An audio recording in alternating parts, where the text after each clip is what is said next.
Bonjour, bonjour à toi qui m'écoutes, que le Seigneur te bénisse ce matin, soit favorablement encore une fois de plus béni pour le privilège qui nous est encore donné de nous réunir ce matin. Nous commençons notre dévotion par la prière, alors tiens-toi simplement disponible et ferme tes yeux. Je prie pour toi, Seigneur, nous te rendons grâce, nous te bénissons et nous te célébrons pour ce moment favorable que tu nous accordes. Laisse que ce moment soit honoré de toi, soit favorisé de toi et que toute la gloire te revienne pour cet instant qui passe dans le nom de Jésus. Amen. Ce matin, je disais, le privilège m'est donné pour partager un moment très capital avec toi, très favorable également, qui est d'une importance capitale aussi pour toi. Alors, nous allons lire dans le livre de Josué, chapitre 9, nous allons lire à partir du verset 3 jusqu'au verset 16, écoutons la quintessence de ce qui est écrit dans notre texte que nous présentons ce matin. Les habitants de Gabaon, de leur côté, lorsqu'ils apprirent de quelle manière Josué avait traité Jéricho et Haï, eurent recours à la ruse et se mirent en route avec des provisions de voyage.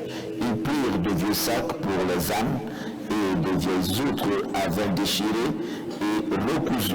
Ils portèrent à leurs pieds de vieux souliers raccommodés et sur eux de vieux vêtements, et tout le pain qu'ils avaient pour nourriture était sec et en miettes.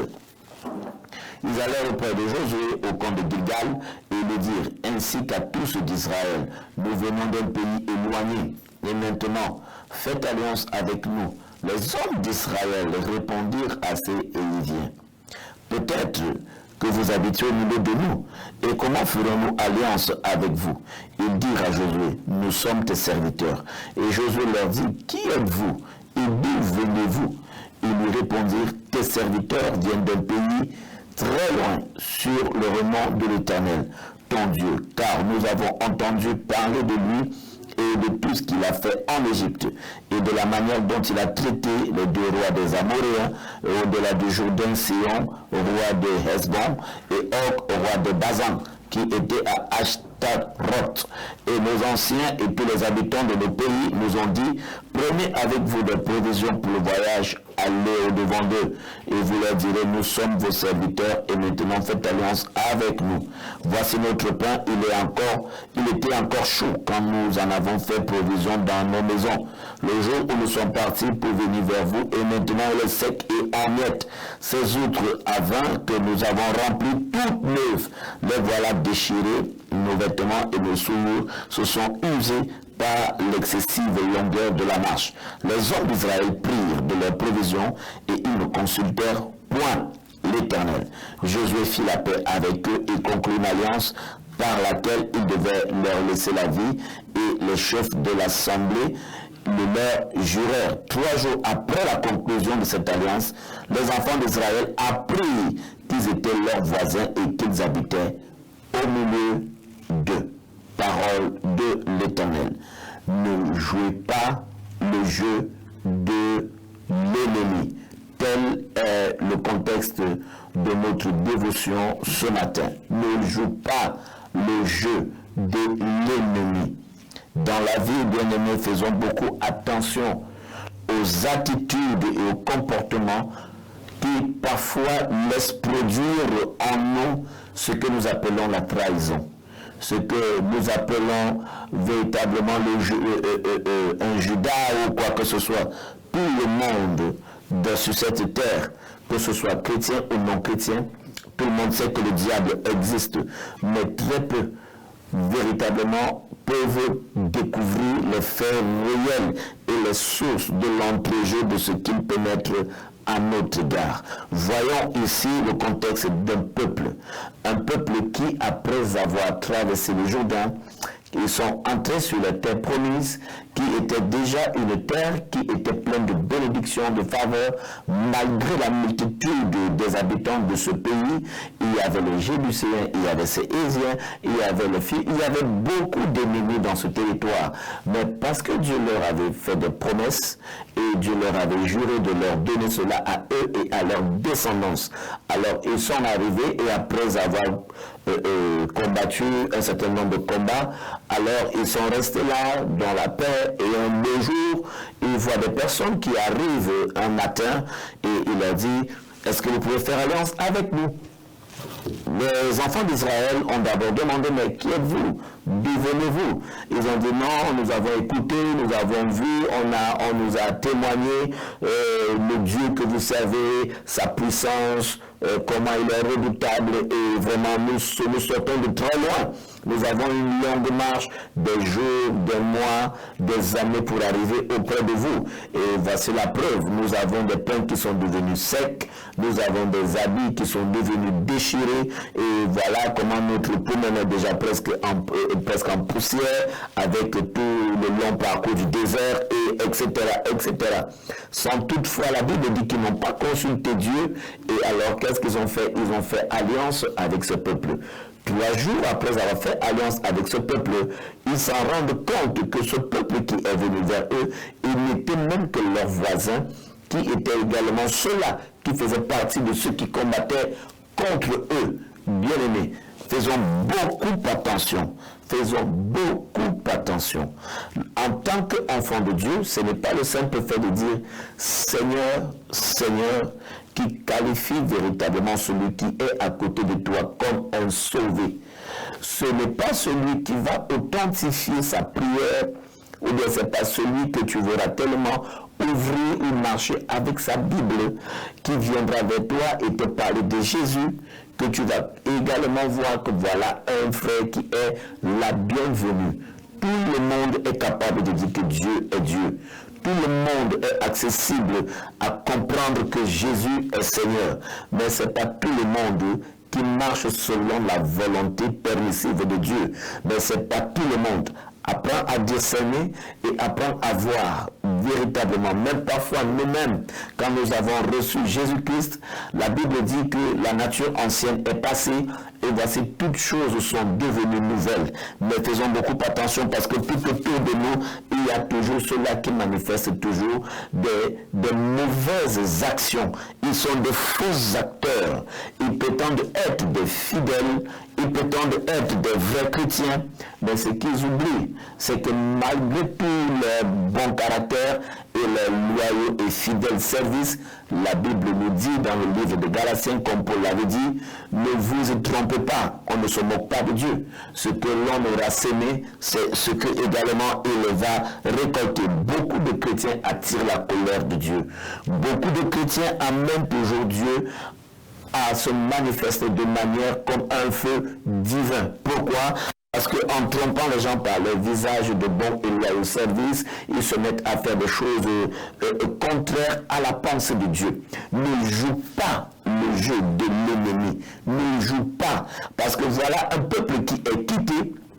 Ils sont venus vers Israël, ils les ont présenté un visage d'agneau, ils les ont présenté un visage très sobre, un visage comme s'ils étaient véritablement leurs alliés et autres. Quand tu vas lire la profondeur, la Bible dit que quand ils ont découvert que véritablement ils faisaient partie de leurs ennemis, la Bible dit que Josué les a maudits. Josué les a maudits. Avant de maudire ton prochain, bien-aimé, fais attention avec tout ce qui marche avec toi. Ce n'est pas tout le monde qui sera auprès de toi pour t'assister dans la prière, dans des choses. Ceci, il y en a qui manifestent des secrets sombres dans leur vie. Il y en a qui ont des choses cachées. Je dis à quelqu'un, fais attention, tu as besoin de faire défiler quelque chose dans ta mémoire. Révise un peu ta vie afin de voir. Parfois, ton ennemi peut être toi-même. Parfois, ton ennemi peut être ton âme. Parfois, ton ennemi, en tant que chrétien, quelle que soit la résolution que tu as prise pour marcher avec Christ, quelle est cette résolution avant de faire une chose? Bien-aimé, apprends toujours à établir 2 points principal dans ta vie pour comprendre vrai si tu es un enfant de Dieu ou si tu ne l'es pas. La première des choses, apprends toujours d'abord à identifier. Ne marche jamais avec une personne parce qu'il est d'un caractère, d'un visage beau, ne marche jamais avec quelqu'un parce qu'il a un beau langage, ne marche jamais avec quelqu'un parce qu'il a un bon background, ne marche jamais avec quelqu'un parce que tu as écouté son histoire. Même si son histoire est un bon témoignage, même si sa vie peut refléter ce qui peut attirer tes regards, ce que tu as à faire, apprends à identifier quel esprit l'anime. Quand tu connaîtras quel est cet esprit qui l'anime, connais quelles sont ses motivations. Quelles sont ces motivations qui t'amènent auprès de toi. Et quand tu vas le voir, alors tu es appelé à te montrer de manière humble. La première règle d'un enfant de Dieu, c'est l'humilité. Tu te montres humble et par ton humilité à travers lui, ton humilité, c'est un enseignement à travers cette personne. Et lorsque ton humilité est blessée, comprends que son voile est dévoilé. Comprends que son voile est tombé. En ce moment, tu peux décrire qui il est. En ce moment, tu peux savoir qui il est. Pourquoi? Parce que ton humilité est un enseignement où tu as besoin de lui donner ce que tu as, où tu lui démontres qui tu es, où tu manifestes au quotidien ce qu'il doit voir te concernant. Bien-aimé, quand tu joues le jeu de l'ennemi, ce qui est sûr, Dieu a toujours une réponse à certaines choses. On ne se lance pas dans la vie pour être un chrétien. La Bible dit à ceux qui l'ont reçu, à ceux qui croient. Est-ce que tu as reçu Jésus véritablement comme Seigneur et Sauveur? Est-ce que tu crois que Jésus est tout pour toi? Parce que nous ne limitons pas seulement, comme Jésus un jour avait dit aux pharisiens, que votre Dieu c'est le ventre.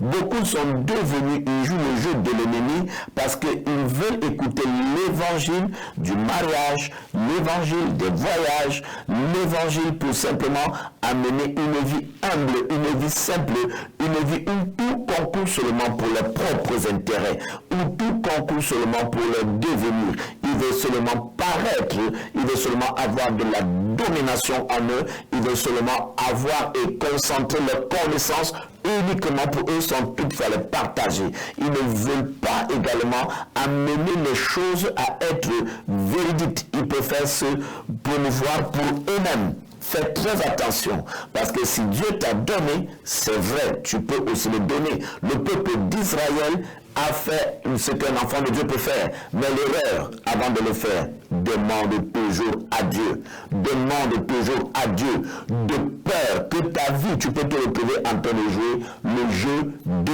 l'ennemi. Et quand on joue le jeu de l'ennemi, quiconque avec qui tu peux marcher avec l'hypocrisie, sache que tu es un Judas devant lui. Ne marche jamais par hypocrisie avec un frère. Ne marche jamais par hypocrisie avec une sœur. Ne marche jamais par hypocrisie avec quelqu'un sur qui tu veux apprendre de lui.